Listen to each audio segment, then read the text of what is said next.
Hey folks, welcome to an empties video. It's actually going to be the first in a series of empties videos on my channel. So vegan and cruelty free product reviews, and it's going to be called 8 empties. If you're wondering why 8, like why not 10, why not 5? 8's my favourite number and I just thought 8 empties kind of rolls off the tongue. So I'll leave the playlist of these once I start rolling them out weekly down below if you're interested. I'm doing a lot with my hand in this video. If you want to see some more from me, obviously subscribe if you want to. And I'm just going to get straight on into it. Well, firstly, I hope you're doing well. I hope you're treating yourself well and eating well. I'm just going to randomly pick out the products from this bag. I've been collecting this stuff for probably 2 years at this point, quite a while. So yeah, let's see if I remember how I feel about these. Ooh, okay, interesting. We've got a mix of makeup, we've got a mix of skincare, hair care, like lots of different kinds of products. So the first thing I've got is this, the Jojoba company 100% natural makeup remover. This, as you can see, has a little bit left in it, so I will actually use this up. I don't like this. I don't think it's good. I don't think it's worth the money. I love jojoba oil for taking off makeup. I think that it's just a lovely oil. It's probably not the best oil you could use, but if someone asked me what's your favourite like multi-purpose oil, I would say jojoba oil, because I think it's gentle enough to remove makeup, but I love it as like a finishing oil in my skincare routine. I think that there are other oils that are a little bit thinner, like now that I've kind of experimented with different cleansing oils, there are different formulations that are just a bit thinner and kind of break up your makeup a bit better. But this was disappointing. I bought this at a time where I was naive and I saw jojoba and I thought, yeah, I'll get that. Now, firstly, you don't get that much. You get 100 millilitres. That is a rip-off for jojoba oil. That is definitely a rip-off. So I think money-wise, it's not great. And I also think, like, this is just jojoba oil with a load of essential oils in. What's the point? This was a very pointless purchase. I would not recommend it. And yeah, it did come in a really funky box. I do remember the box being really cool, but that's not a reason to buy a product, so ignore that. It's like a lucky dip, this. I want to find something interesting.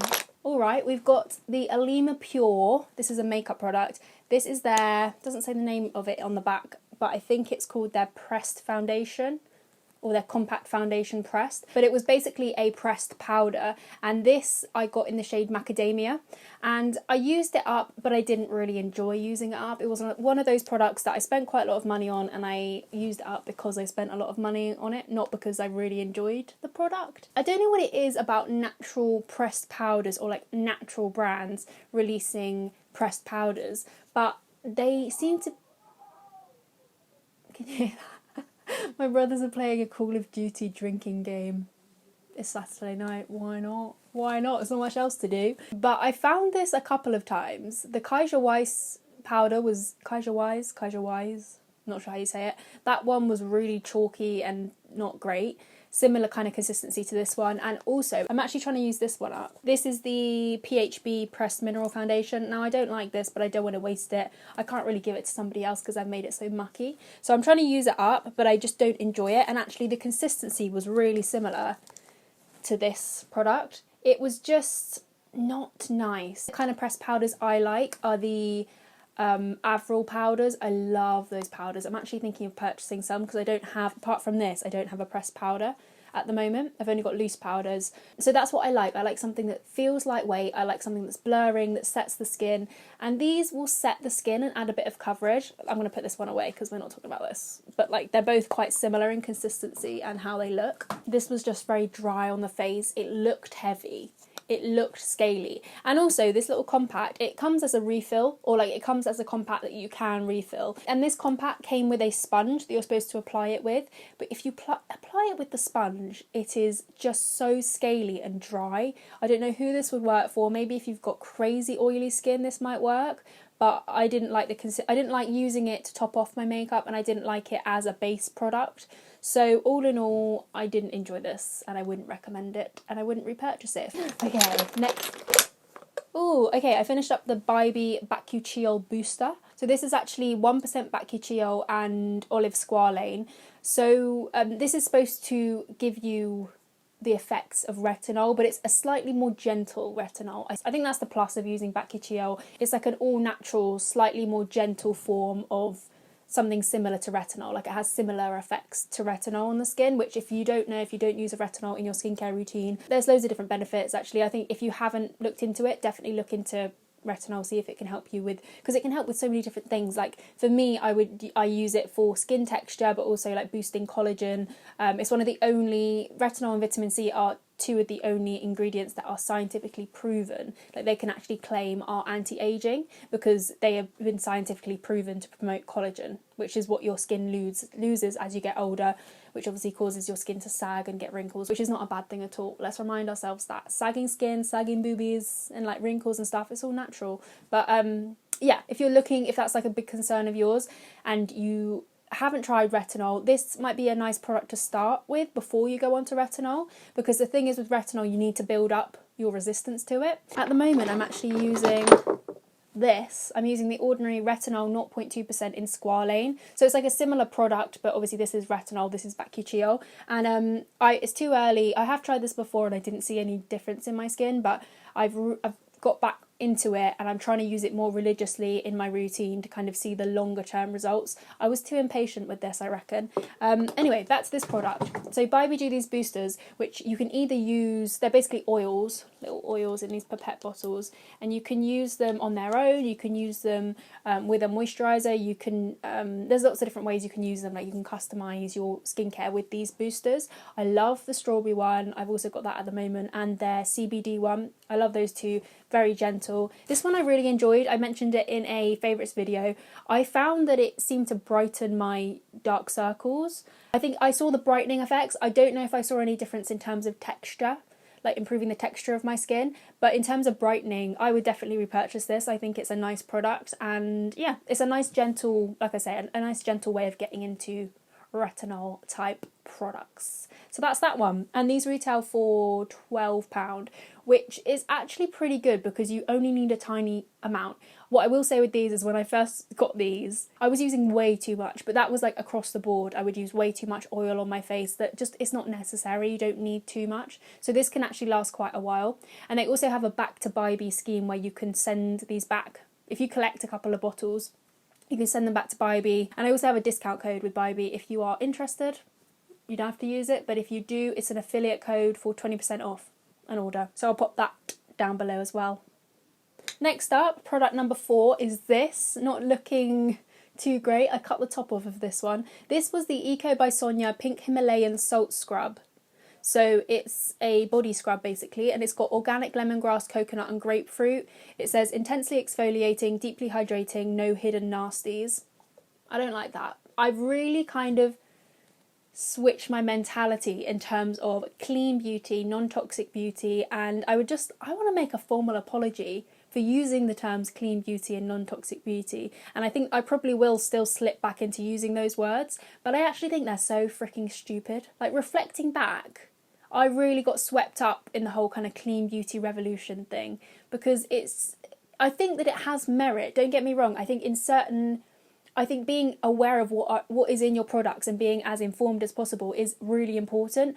But I think the words clean and like nasties, I just don't like it. I don't like it. It echoes the kind of language of diet culture and things that I'm not really a fan of. And I've been having thoughts about this recently, and I've spoken about it on Instagram, I've spoken about it on here, but I think that it's, I don't know, natural. Just because something's natural doesn't mean it's good for your skin. That's just a little side note. I think I'm going to try and focus on being ingredient conscious and learning more, and just continually learning and not putting out misinformation, because I think you can't just read one study and think you know, whereas I think I probably have been guilty of that before, which is bad. It's very bad. So yeah, just a little side note, but back to this product. This sucks.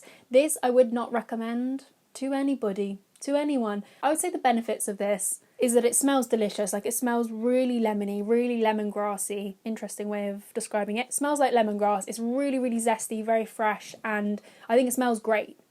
And that's where the good points stop. You were supposed to use it before you got in the shower, and this is what I didn't understand. The instructions say use on dry skin prior to showering. Apply a generous amount to our tan remover glove and rub over the body in circular motions, which I did do, concentrating on problem areas, shower as usual, and then pat dry. And then you can apply your tan like 24 hours later, and this is supposed to give you a really even tan. So I would say I don't like rubbing this on dry skin. Like, I don't know if I just don't like that sensation, or if it's just too harsh on my sensitive skin, but a scrub on dry skin just feels weird. It feels really not very pleasant. Also, when you shower, this leaves the skin quite oily, and I just don't like the feeling when you shower it off, because obviously the oils in the scrub stay on your skin, and I didn't find that my tan applied nicely with this, any more so than just using a mitt with nothing on it, just maybe a bit of soap. And also, the last thing that I didn't like about this is that the packaging sucks. Like, it's so thick, it's such a thick scrub. You think usually a scrub that is thick you would have in a tub, so you can put your hand in and, you know, you don't have to squeeze out of a bottle. But this was so tough to squeeze out. It was just it's not the one. I don't recommend this at all. There are much better scrubs out there. I would not repurchase this. This was such a waste of money. Don't recommend. Products 5 and 6 are by Noughty. So these are the Pumped Up shampoo and the Tough Cookie shampoo. And as you can see, I've got every single inch of these out of the bottles. Noughty are a really great hair care brand. They're my favourite affordable hair care brand because they are silicone free, and they're also free of a load of other things like parabens and sulfates. But I don't really care about those. It's mainly silicones that I find if I avoid them, my hair looks more healthy. And these don't have silicones in. They're vegan and cruelty free, obviously, the whole ranges, and they've got some really great products. I love a lot of their ranges. I think my favourite is maybe Tough Cookie and To The Rescue and Pumped Up. I think they're all really good. Those three are best suited for my hair type, which is kind of dry, a little bit frizzy. These smell amazing. And I love that the smell stays on your hair. I highly recommend both of these. I think they're absolutely brilliant. Or maybe have a look at which one would best suit your hair. But in terms of Noughty as a brand, I highly recommend. And I have a whole video on my favourite vegan hair care, so I'll link that if you're interested. But yeah, that's those ones I would definitely repurchase. Next up, Schmidt's Bergamot on Lime. This is a repeat purchase product. I buy this again and again and again and again and again. It's the only natural deodorant I have found to work for my pits. Other ones do work because I haven't worn deodorant, like as in antiperspirant, in 6 years now, so quite a while. So I feel like I've become well accustomed to using a natural deodorant, but this one is so fresh, it's so zesty. I've mentioned it many times on my channel, but if you're going to try one of the Schmidt's deodorants, I think you should get this flavour. Don't eat it. I think you should get this scent because this one keeps you fresh the longest. Like, I've tried the rose one, I've tried the lavender one, I've tried a couple of other scents as well, but this one is the best, I think, in my humble opinion. I have tried this one in the glass pot, so it's not so much plastic, but unfortunately that one, I don't know if it's a different formula or it's the fact that I just found I was wasting so much product by putting it underneath my armpits with my hand, because the idea is you have to kind of scoop it out with the spatula, or I kind of ended up scooping it up with my nails and then kind of putting it under my arm. But this is just such a more convenient way of applying it, which I know is quite selfish. I know this is quite a lot of plastic, but I go through like 2 of these a year. So I think in the grand scheme of things, as opposed to an aerosol can, I think it's a little bit less wasteful. But that's how I justify it anyway. And then last but not least, I want to find a really interesting feeling product. Okay, makeup product to finish. Product number 8 is this, and this was, I mean, it's looking pretty sorry for itself, but this was the Lilly Lolo Sculpt and Glow.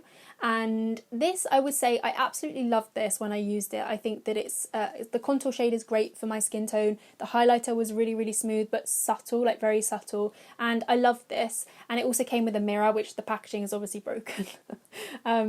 But yeah, it came with a really good quality mirror, and I loved how sleek and compact it was. Would I repurchase this?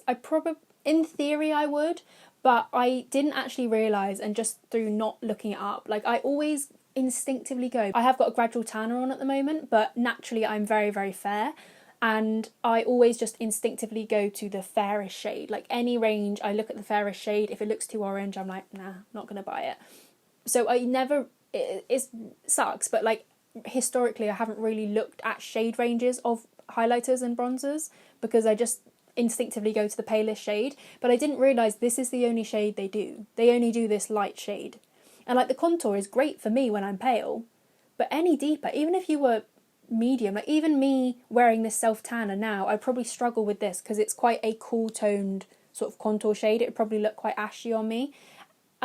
Why is there only one shade? I think maybe they do a blush and bronzer version of this, but I think the bronzer is still like the same kind of tone. With that in mind, I probably wouldn't repurchase this because it is so fair and it's only catering to really, really fair people. It's not acceptable. Not acceptable, Lilly Lolo. Also, while you're at it, whilst you're extending your shade range, can you change your brand name? Because Lilly Lolo, I've said it once, I'll say it a million times, it's a tongue twister. Sometimes I watch product reviews of the brand and people just seem to say the name like it's absolutely, like, so easy. I think I struggle with the L's because I used to not be able to say millennium when I was younger. Now, see, it rolls off the tongue, so maybe I just need to practice a bit more. But yeah, don't like the brand name. It's hard to say. I stumble over it a lot. But anyway, that's all from me today. I hope you enjoyed this video. Please do subscribe if you haven't already. I will link another video from me if you want to watch another one after this one. And yeah, I hope you're doing well, keeping yourself well, keeping yourself safe, wearing a mask. Oh, I will link this, sorry, just whilst we're talking about masks, I ordered some masks, 2 masks and 2 matching scrunchies from this Instagram account who is hand making masks. This is not sponsored or anything, obviously it's a really, really small account and I purchased them with my own money. But she is making little masks in these really, really sweet fabrics. I think it's only UK only, but I ordered 2 masks and 2 scrunchies for £13 with delivery as well. And she's also donating 25% of profits to either the NHS or the Black Lives Matter movement. So yeah, I'll link her account down below if you're interested, and get yourself a mask if you haven't got one as of yet. But yeah, I'm going to love you and leave you, and hopefully I will see you very soon. Bye.